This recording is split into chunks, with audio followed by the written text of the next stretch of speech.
Boom. Wake up, have some coffee, make some bread. Coffee's pretty important early. Alright. Kapow ya. Alright. Doubled in size again. Smells like sourdough already. Need a few things. Bowl. Scale.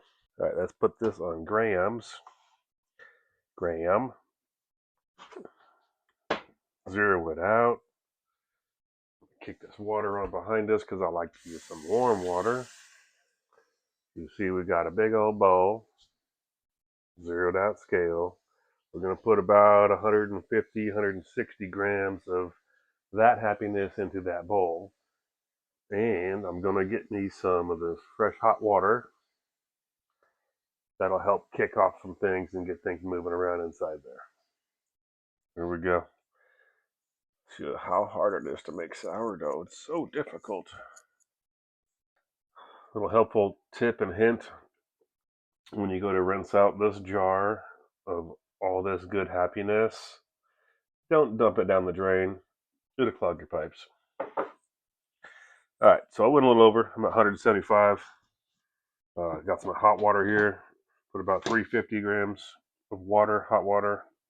All right, went over 361. Not a big deal.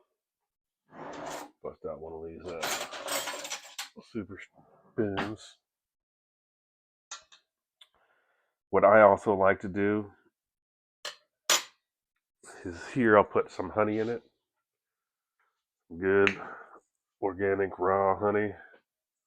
Good stuff. And I'll do, like 50 grams of honey. Gives it a little bit of a sweet flavor. Take it off the scale. We'll mix this up pretty good here. There we go. Basically, we're all mixed up. Boom, boom, boom. Throw it back on the scale here. This is where we will add flour. Zero it out. Grab some good. It's going to be 650 grams. Let's go ahead and just dump that right in there. And another thing is I'll put the salt on top.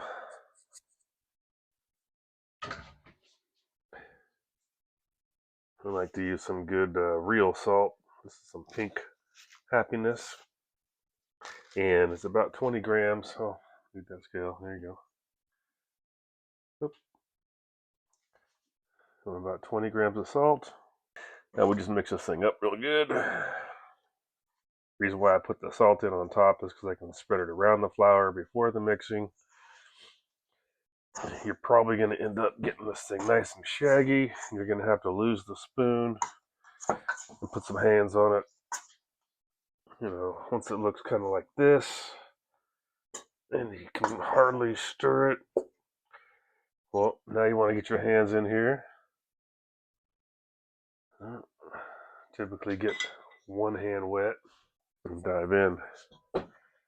Now all I'm doing here is just trying to get everything incorporated.